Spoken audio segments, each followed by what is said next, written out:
do that if I were you, Krebs.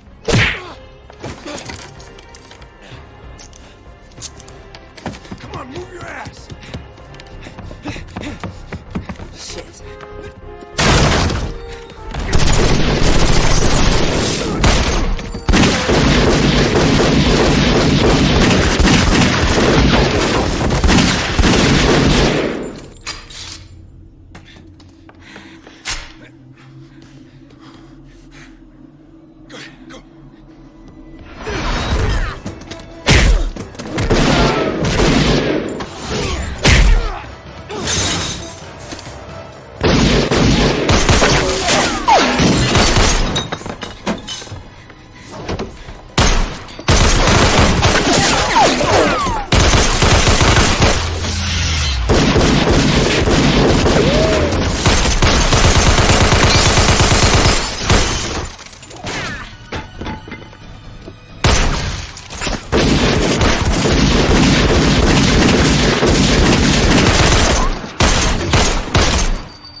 You're not going soft on me, are you? Okay, you can have him.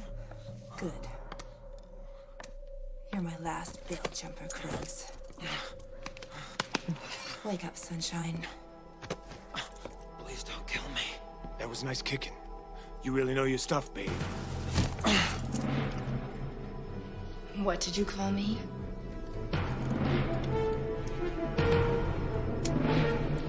Don't call me babe.